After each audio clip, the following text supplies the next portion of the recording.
Ah man, this is gonna be terrible, isn't it? Welcome to WatchMojo.com, and today we're counting down our picks for the top 10 signs a video game is gonna suck. Sorry, my face is tired from dealing with everything. For more gaming videos, check out our new spin-off channel, Mojo Plays, for in-depth reviews, thoughtful video essays, detailed character origins, and insightful commentary. Mojo Plays, games smarter.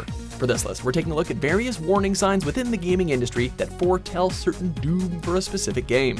These are things that must be made public before release, so things like a rushed development will not be included, as that's not a sign but more of an excuse after the fact. O'Neill, Winter, take the smart gun with you. Get our girls back. Head through the sewer line. That should get you to the relay tower. Copacetic? Number 10, it's marketed as a something killer. Captain Templar, we've been expecting you. If you follow me, I'll take you to our CO.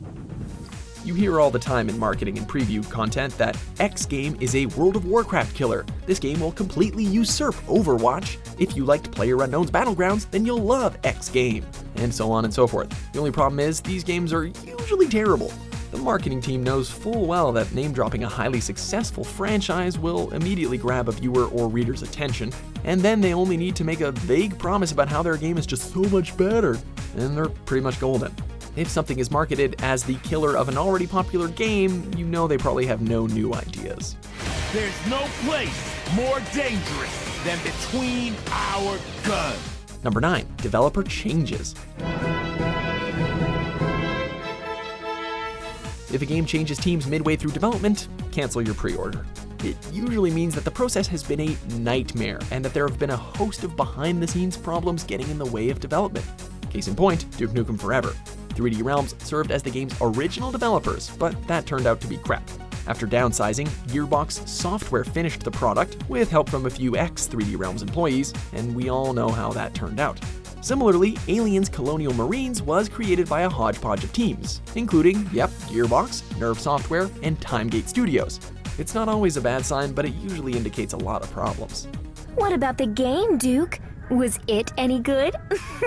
Yeah, but after 12 years, it should be. Number 8, people quitting mid-development. Hope they haven't scared you off already. It's nothing personal, but now isn't the time for on-the-job training. Similarly, if the developers themselves have had enough of the game, you know you're probably not going to want to play it. Game development is no walk in the park, and we all know it. It's hard, it's grueling, it's a time-sucking process which takes a lot of dedication and a lot of coffee. However, when a developer says, F this, and walks away, it likely means that they don't think the game is worth it. This problem is especially prevalent in the indie market, as individual developers and creators leave their projects all the time.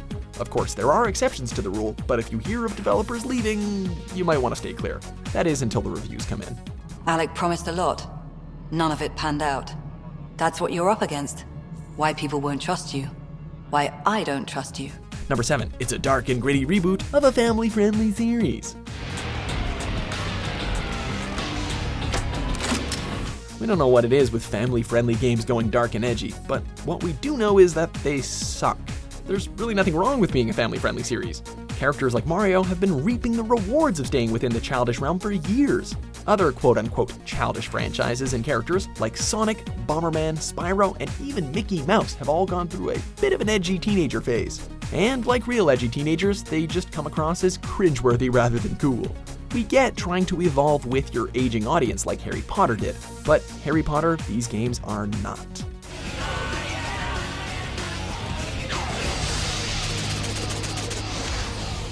Number 6, quotes without scores.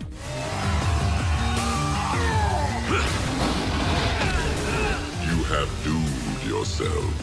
If the game's trailers show quotes without a score, chances are that it was ripped from early press coverage or taken completely out of context. While you're at it, you might want to look at those awards they're proudly sprouting. If they're from E3, it simply means that the game looked good. It doesn't mean it is good. Of course, many of these games do turn out to be pretty damn good, but many of them also turn out to be massive disappointments as well. We have critical and user reviews at our fingertips. Don't watch a launch trailer to get all your advertisement, because they're just trying to sell it to you, dude.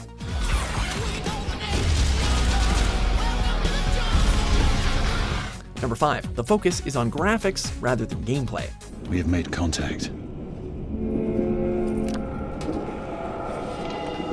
Most gamers love them some graphics.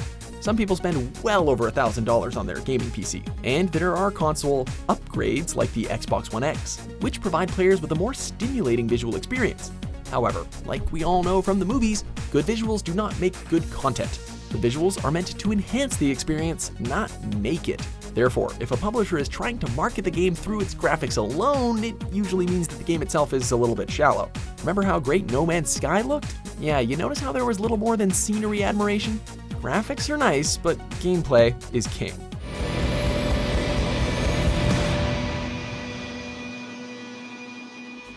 Number 4, the review embargo lasts until the game comes out.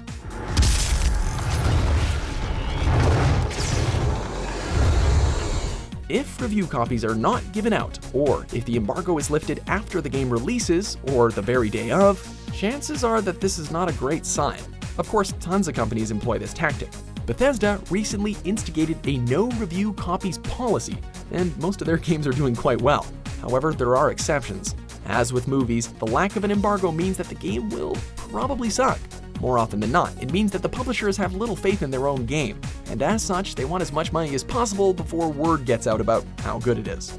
If you're wondering what the moral is here, it's don't pre-order.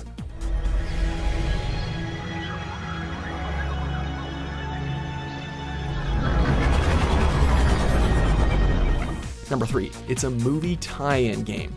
This is going to take a soft hand. Don't want to set off the alarms.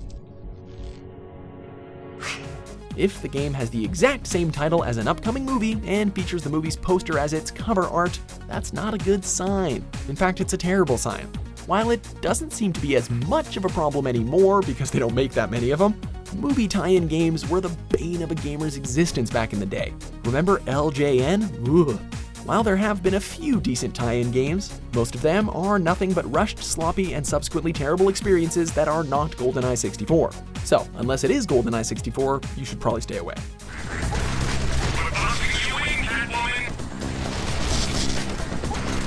Number 2, the trailers show little to no gameplay.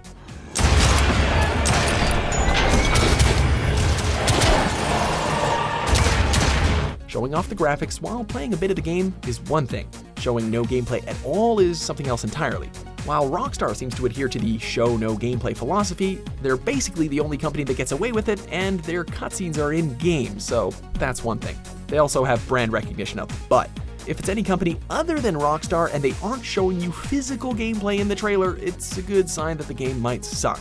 If they're not confident enough in showing off their own game, you should not be confident that it'll be any good either.